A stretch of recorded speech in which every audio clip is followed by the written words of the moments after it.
Guni-Guni TV.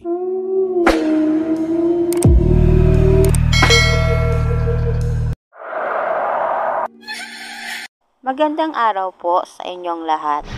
Sana maibigan niyo ang kwentong ibabahagi ko sa inyo. Sa baryo ng San Roque, may isang dalagang nagngangalang Alice. Pinanganak siyang kuba, kaya't siya ay naging tampulan ng tukso. Halos lahat ng tao sa baryo ay lumalayo sa kanya, maliban na lang sa kanyang Lola Bering, isang matandang albularyo. Alice anak, wika ni Lola Bering, huwag mong intindihin ang sinasabi ng mga tao. Ang tunay na kagandahan ay nasa puso. Pero hindi naniwala si Alice. Lagi niyang hinahangad na maging maganda upang mapansin ng mga tao, upang magustuhan din ng mga lalaki, at upang makaganti sa mga nanlait sa kanya. Isang gabi, matapos siyang pagtawanan ng mga kababaihan sa baryo, tumakbo si Alice papunta sa kagubatan. Umupo siya sa ilalim ng punong balete at nagsimulang umiyak. Hindi ko na kaya, sigaw niya. Sana maging maganda ako kahit kapalit ng kahit ano. Lumakas ang ihip ng hangin at biglang lumitaw ang isang diwata. Ang diwata ay may mahaba at makinang na buhok, at ang kanyang mga mata ay kumikislap na parang mga bituin. Alice, wika ng diwata, bibigyan kita ng kagandahan. Ngunit tandaan mo, ang kagandahan ay isang pagsubok. Hindi na inisip ni Alice ang babala. Ang mahalaga sa kanya ay maging maganda. Kinabukasan, nagising si Alice at halos hindi siya makapaniwala. Ang kanyang kuba ay nawala. Ang kanyang balat ay naging makinis. At ang kanyang buhok ay naging itim at makintab. At ang kanyang mukha ay naging sobrang ganda.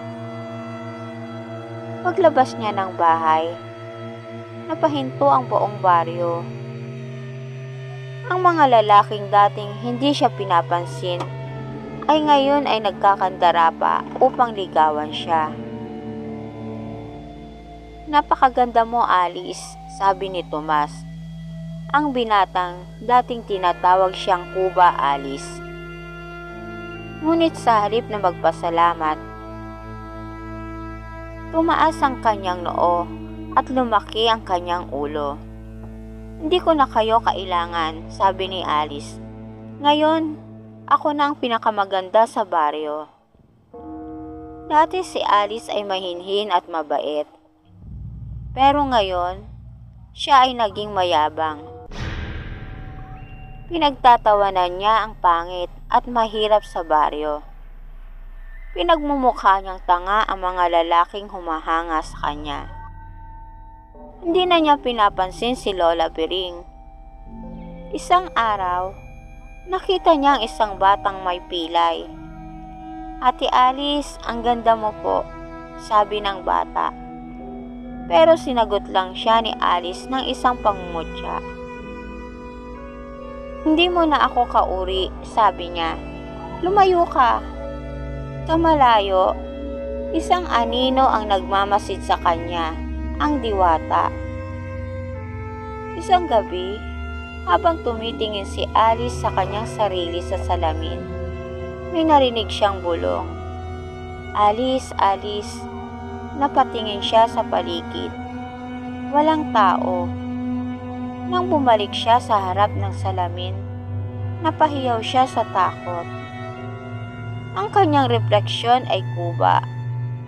Ngunit pagkurap niya, bumalik ito sa dati. Siguro pagod lang ako, bulong niya sa sarili. Pero hindi niya alam, nagsisimula na ang kanyang sumpa. Sa mga sumunod na mga araw, nagsimulang magkaroon ng kakaibang pagbabago sa kanyang katawan. Minsan, pagtingin niya sa salamin, nagiging matanda at pangit siya saglit.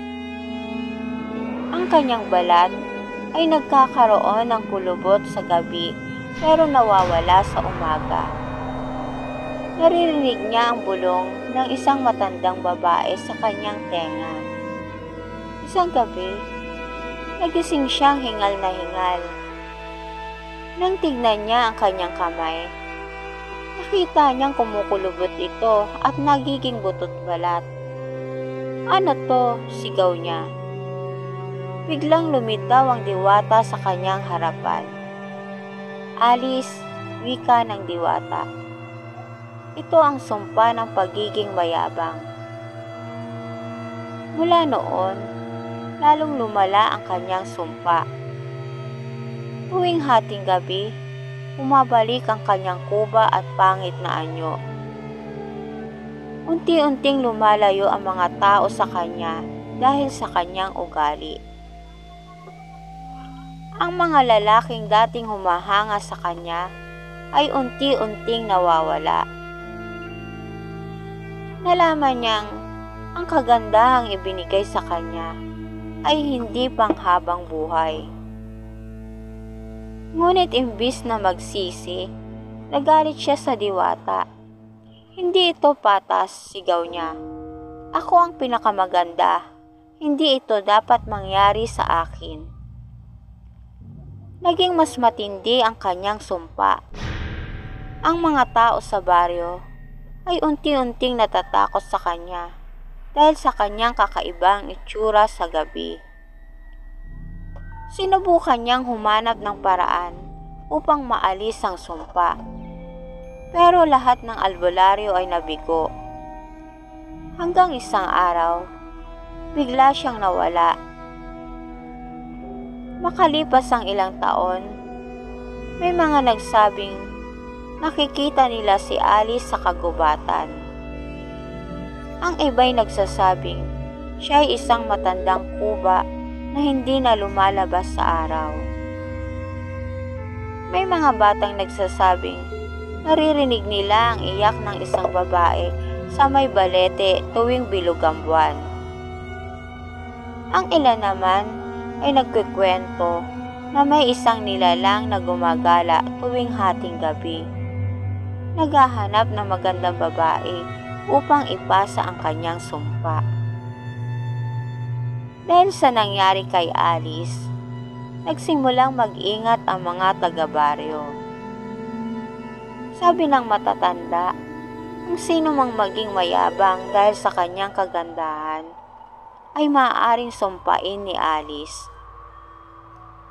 Sinasabing, kapag nakita mo ang sarili mong refleksyon na hindi katulad ng tunay mong anyo, ibig sabihin may nagmamasid sa'yo at malapit ka nang kunin ang sumpa ni Alice.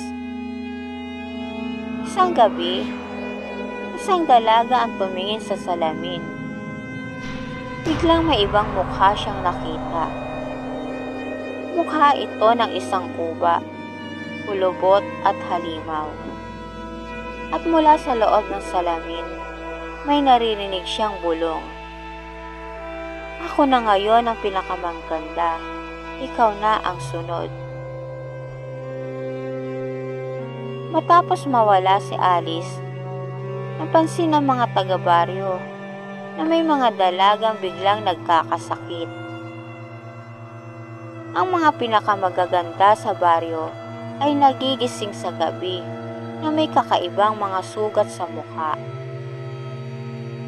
Ang ilan naman ay nakakakita ng anino ng isang kuba sa salamin.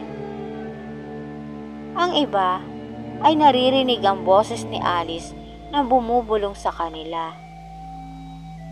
Ang sabi ng matatanda, naghahanap si Alice ng kapalit sa kanyang sumpa.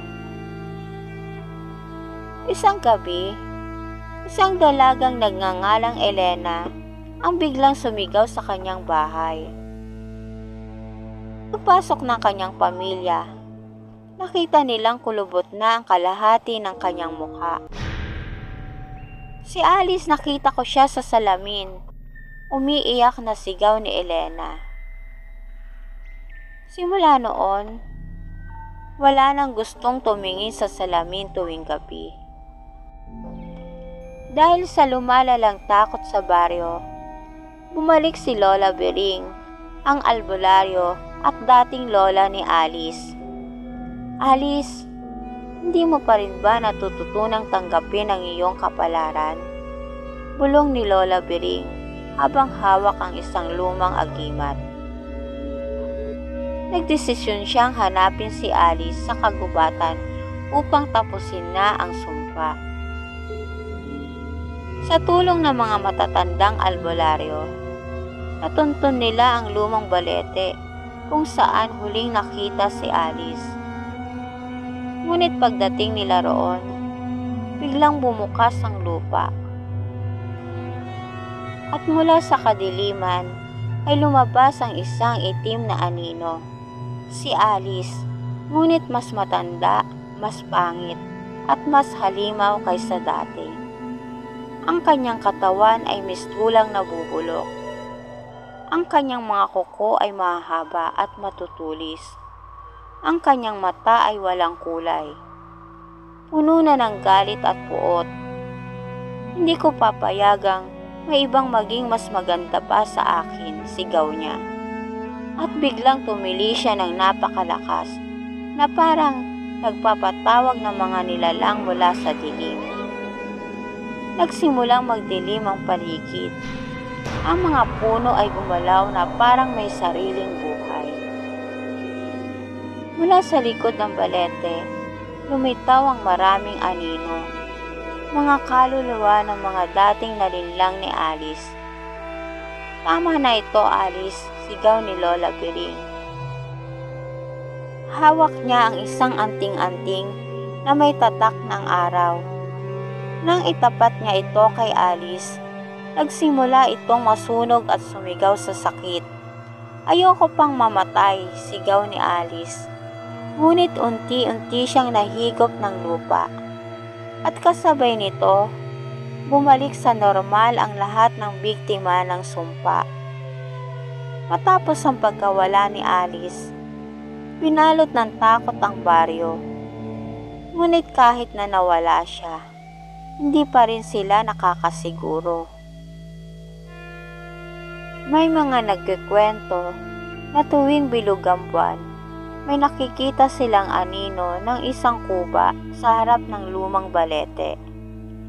Ang iba naman ay sinasabing naririnig pa rin ang kanyang boses sa mga lumang salamin. At ang ilan, kapag humanga ng sobra sa kanilang kagandahan, ay biglang makikita ang refleksyon ni Alice sa likod nila. Ang sabi ng matatanda, kapag masyado ka naging mayabang sa iyong kagandahan, baka ikaw na ang susunod niyang kunin. Makalipas ang maraming taon, isang batang babae ang nakita ng isang lumang pulang kwintas sa tabi ng punong balete. Nagustuhan niya ito at isinuot. Pero nang tumingin siya sa salamin, bigla niyang napansin na parang humaba ang kanyang likod. At sa isang sulok ng kanyang kwarto, may isang anino ng kuba na nakangiti sa kanya. At dito na po nagtatapos ang aking kwento. Salamat po.